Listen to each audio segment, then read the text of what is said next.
মাননীয় স্পিকার আমি তো চোদনা হয়ে গেলাম। হ্যাঁ, তো এই যে মাননীয় স্পিকার আমি তো চোদনা হয়ে গেলাম, এই যে তিনি বললেন, এটা হচ্ছে কি এক্সপাঞ্জ হওয়ার মতো একটা ভাষা। সালামু আলাইকুম সুপ্রিয় শিক্ষার্থী, কেমন আছো সবাই? আশা করি ভালো আছো, সুস্থ আছো। দীর্ঘ জল্পনা কল্পনার পর অবশেষে বাংলাদেশে আবার নতুন করে একটা জাতীয় সংসদ নির্বাচন হয়েছে এবং সেই জাতীয় সংসদ নির্বাচনের মধ্য দিয়ে আমরা নতুন একটা সংসদ পেয়েছি। এই সংসদ অধিবেশন যখন আমরা দেখছি সেই সময় আমাদের বেশিরভাগেরই এমপি এবার প্রথমবারের মতো এমপি বা সংসদ সদস্য নির্বাচিত হয়েছেন। আমরা দেখতে পাচ্ছি যে রেগুলার সংসদের যে প্রাত্যহিক কাজকর্ম আছে সেগুলো সম্পাদন করতে গিয়েও কিন্তু তারা নানা রকম ডিফিকাল্টির মুখে পড়ছেন, নানা রকম সমস্যার মুখে পড়ছেন।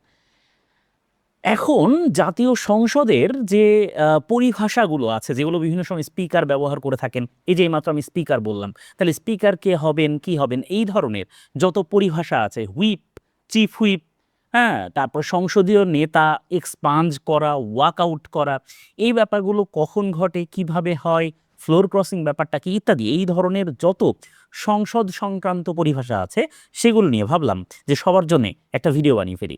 এবং আজকের এই ভিডিওটা মূলত জাতীয় সংসদ সংক্রান্ত বিভিন্ন পরিভাষা নিয়ে। তাহলে আমরা আর খুব বেশি দেরি করব না, আমরা আমাদের ভিডিওটা শুরু করেছি ইতোমধ্যেই, আমরা আমাদের টপিকে চলে যাই।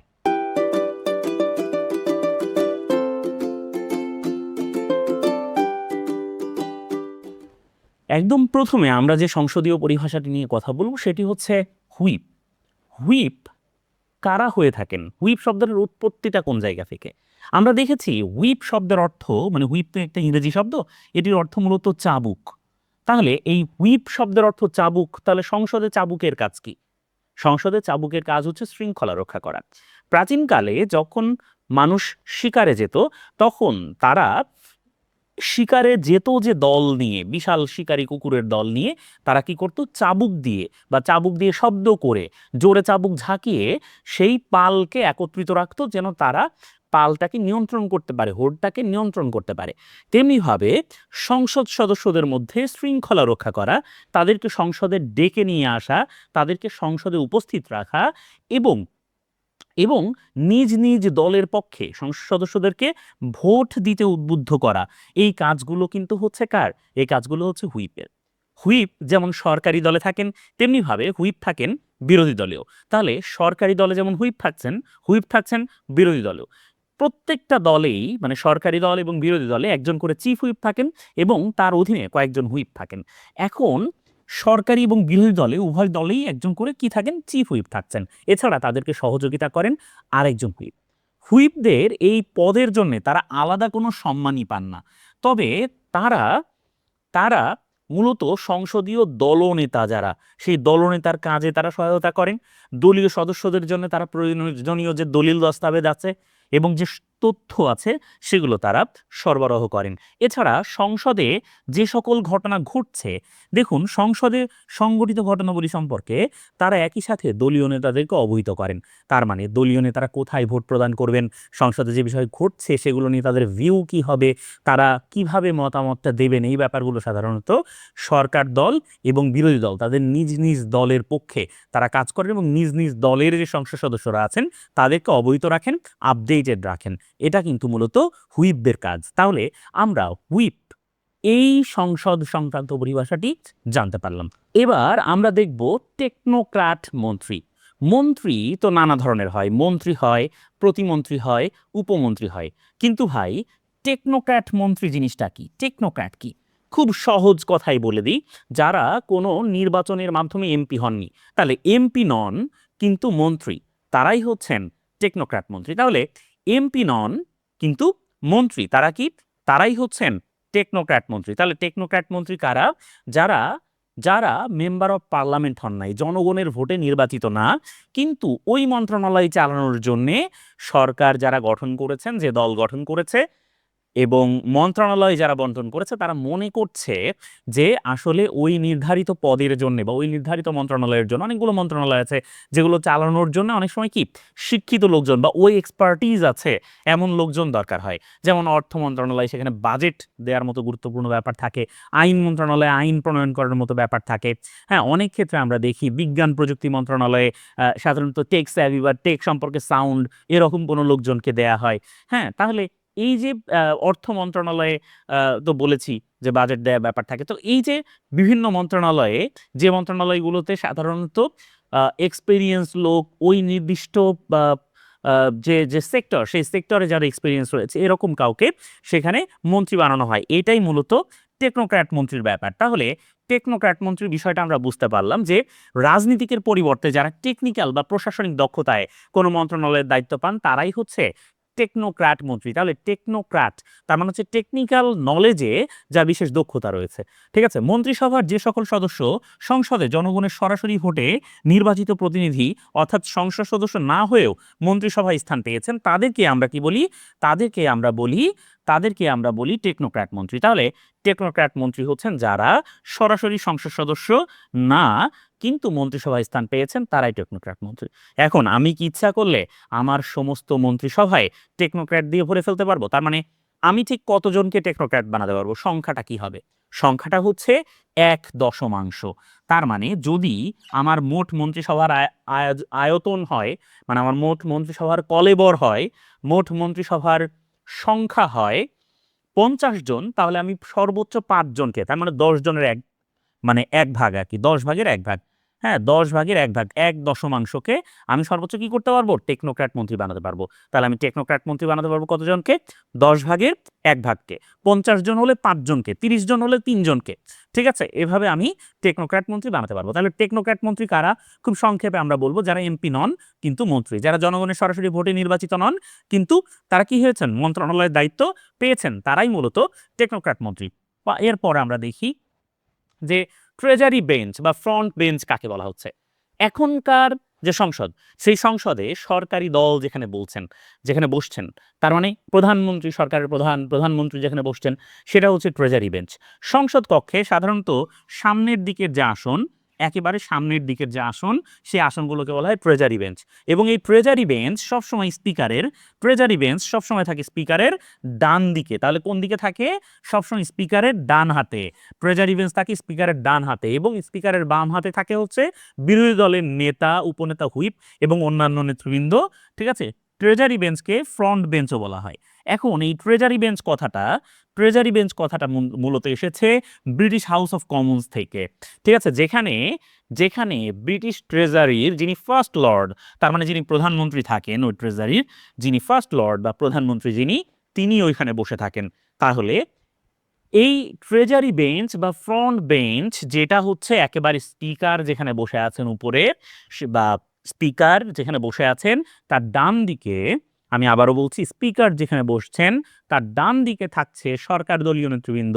তার মানে এখন বিএনপি নেতৃবৃন্দ, সরকার দলীয় নেতৃবৃন্দ বসছে, সেটা হচ্ছে ট্রেজারি বেঞ্চ বা ফ্রন্ট বেঞ্চ। আর বাম দিকে থাকছে বিরোধী দলীয় নেতৃবৃন্দ, এবং যেহেতু তারা বিরোধী দলের, তাদের জন্য আলাদা করে কোনো নাম নেই। ঠিক আছে, তাহলে ট্রেজারি বেঞ্চ বিষয়টা আশা করি আমরা বুঝতে পেরেছি, একে ফ্রন্ট বেঞ্চও বলা হচ্ছে। পরের যে বিষয়টা খুবই খুবই খুবই গুরুত্বপূর্ণ, আমি এটাকে আলাদা করে গুরুত্ব দিয়ে সবসময় পড়িয়ে থাকি, কারণ এটা বিভিন্ন পরীক্ষায় বিভিন্ন সময়ে বারংবার এই বিষয়গুলো এসেছে। বিষয়টা হচ্ছে ফ্লোর ক্রসিং বা ক্রস ভোটিং। তাহলে ফ্লোর ক্রসিং বা ক্রস ভোটিং কাকে বলছে? আগেই বলছি, ফ্লোর ক্রসিং বা ক্রস ভোটিং আমাদের পার্লামেন্টে নিষিদ্ধ। তার মানে আমাদের দলের সংসদ সদস্যরা বা আমাদের পার্লামেন্টের সংসদ সদস্যরা ফ্লোর ক্রসিং বা ক্রস ভোটিং করতে পারবে না। যদি কেউ করে তাহলে তার সংসদ সদস্য পদ বাতিল হয়ে যাবে। এজন্য হুইপদের একটা কাজও কিন্তু কি থাকে, আমরা যখন হুইপদের কাজ পড়িয়েছি তখন কিন্তু আমরা বলেছি, হুইপদের কাজের সময় পড়ানোর সময় আমরা বলেছি যে হুইপদের কাজ হচ্ছে কি, নিজ দলের সদস্যদেরকে নিজ দলের পক্ষে ভোট দিতে উদ্বুদ্ধ করা। এটাও কিন্তু হুইপদের একটা কাজ। এখন নিজ সংসদীয় দলের বিপক্ষ দলকে সমর্থন বা তাদের পক্ষে সরাসরি ভোট দেয়া, এই ব্যাপারটাকে বলে ফ্লোর ক্রসিং বা ক্রস ভোটিং। তাহলে ফ্লোর ক্রসিং এর অপর নাম হচ্ছে ক্রস ভোটিং। ফ্লোর ক্রসিং বা ক্রস ভোটিং বলে নিজ সংসদীয় দলের বিপক্ষে সমর্থন করা অথবা অথবা দলের বিপক্ষে ভোট দেয়া। ব্রিটিশ পার্লামেন্টে ফ্লোর ক্রসিং এর ঘটনা ঘটে, কেননা তাতে সদস্যদের নির্বাচনী আসন হারানোর ঝুঁকি নেই। তবে বাংলাদেশের পার্লামেন্টে ফ্লোর ক্রসিং বা ক্রস ভোটিং নিষিদ্ধ। আমাদের সংবিধানে অনুচ্ছেদ 70-এ বলা হয়েছে যে এইখানে ফ্লোর ক্রসিং বা ক্রস ভোটিং যদি কেউ করে, মানে আমাদের পার্লামেন্টে যদি করে, তাহলে তাহলে কি হবে, সেই আইন প্রণেতা বা সেই এমপির সংসদ সদস্য পদই বাতিল হয়ে যাবে এবং সেখানে মানে তার আসনে নতুন করে ভোটের আয়োজন হবে।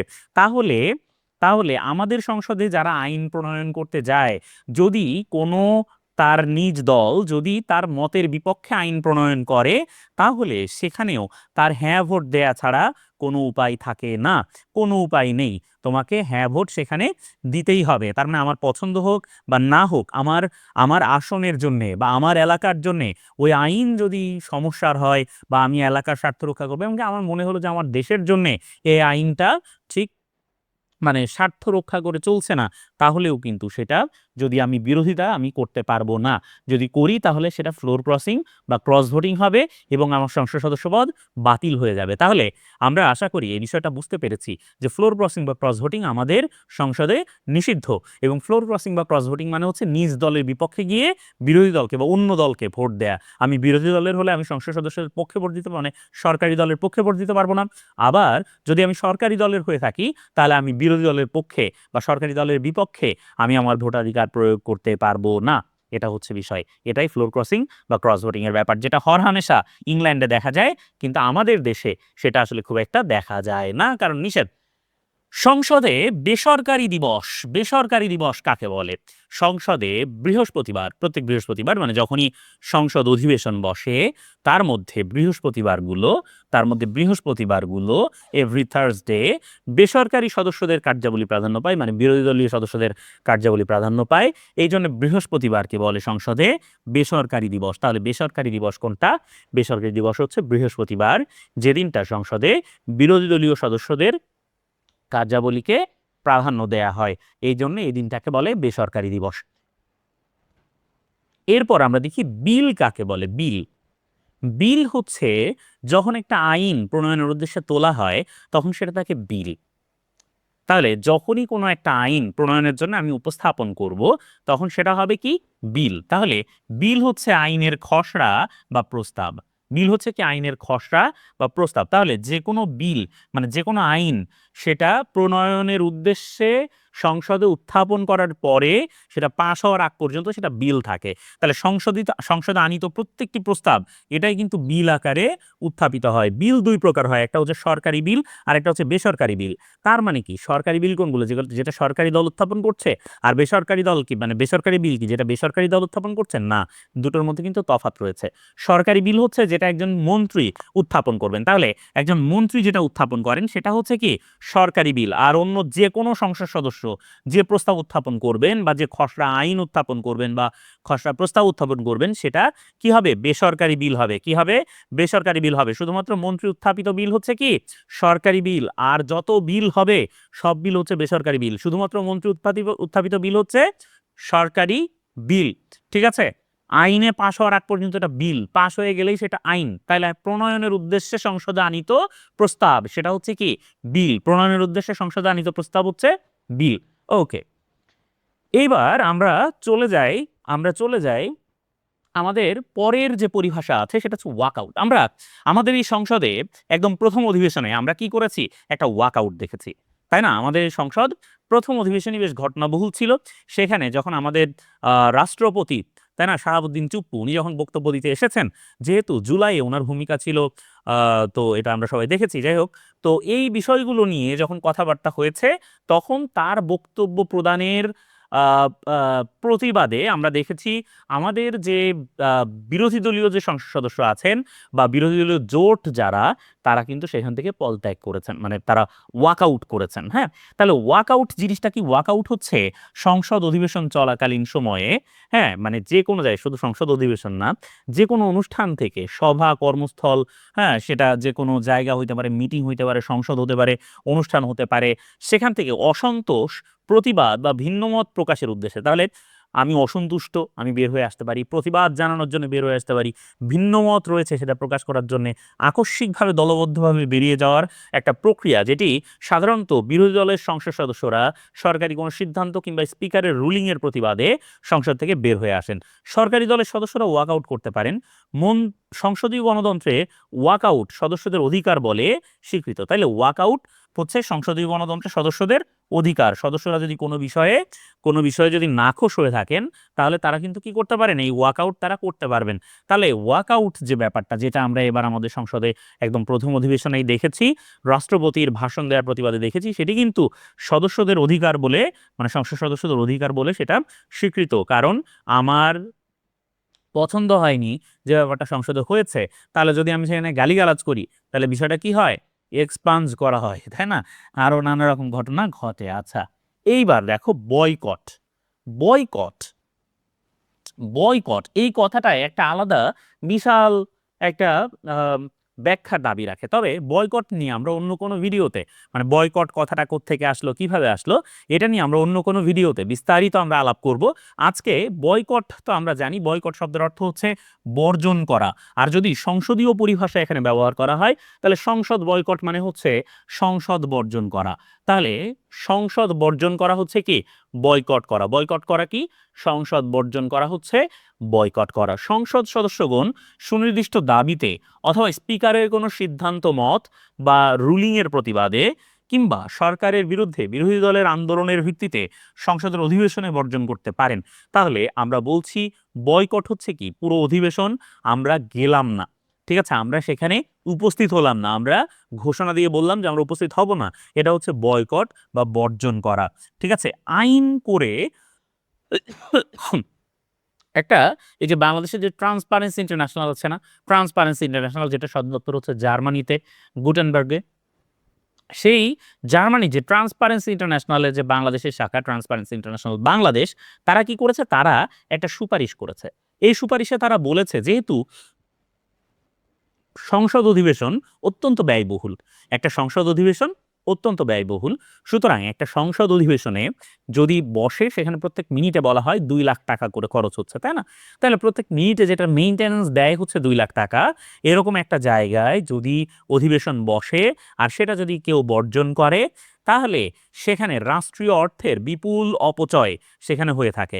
এই জন্যে বলা হচ্ছে যে এই রাষ্ট্রীয় অর্থের বিপুল অপচয় রোধে ট্রান্সপারেন্সি ইন্টারন্যাশনাল কি করছে, তারা তারা আইন করে সংসদ বর্জন বন্ধের সুপারিশ করেছে, যে কেউ সংসদ বর্জন করতে পারবে না, যদি করে তার বিরুদ্ধে ব্যবস্থা গ্রহণ করা হবে। তাহলে এই বয়কটটা নিষিদ্ধ বা সংসদ বর্জন করা নিষিদ্ধ করার ঘোষণা অলরেডি দিয়েছে ট্রান্সপারেন্সি ইন্টারন্যাশনাল বাংলাদেশ। আচ্ছা, এরপরে আমরা দেখি কোরাম।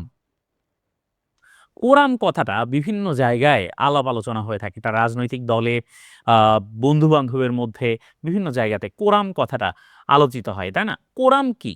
কোরাম হচ্ছে একটা সভা পরিচালনার জন্যে, মানে যে পরিমাণ সদস্যের উপস্থিত হওয়া দরকার সেটা হচ্ছে কোরাম।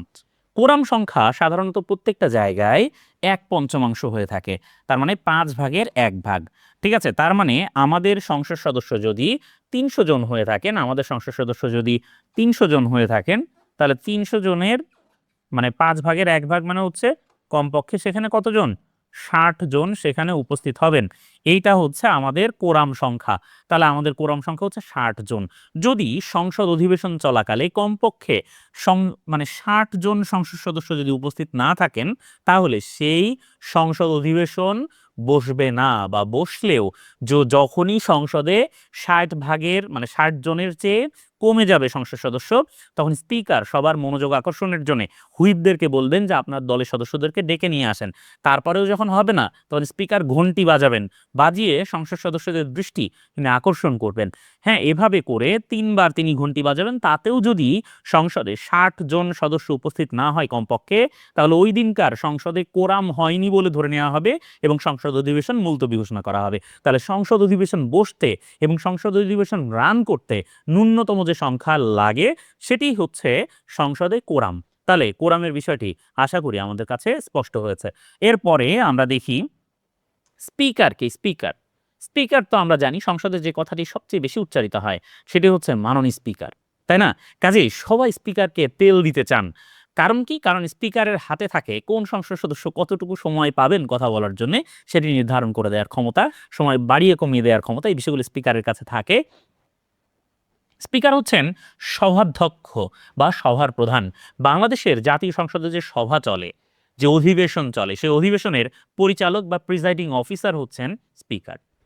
স্পিকারের একটা বিশেষ ক্ষমতা আছে, অনেকগুলোই ক্ষমতা আছে, তার মধ্যে একটা হচ্ছে কাস্টিং ভোট প্রদান। কাস্টিং ভোট নিয়ে আমরা পরে কথা বলবো। নরমালি সভাধ্যক্ষ সংসদ অধিবেশনের কাজকর্ম পরিচালনা করেন, তিনি সভার নিয়ম শৃঙ্খলা রক্ষা করেন। তার মানে যদি নিয়ম শৃঙ্খলা রক্ষায় সংসদে বিশৃঙ্খলা হয়, তিনি সেখানে শৃঙ্খলা আনয়নের চেষ্টা করেন। প্রত্যেকেই যেন কথাবার্তা শুনে একটা নির্দিষ্ট সিস্টেম মেনটেন করে সংসদের যে কার্যবিধি রয়েছে সেই বিধি যেন সবাই মেনে চলে, এই বিষয়টি কিন্তু তিনি মানে স্পিকার এটি রক্ষা করার জন্য চেষ্টা করেন। কোনো সদস্য নিয়ম বহির্ভূত আচরণ করলে তাকে সভাধ্যক্ষ বরখাস্ত করতে পারেন, সংসদ থেকে বের করতে পারেন।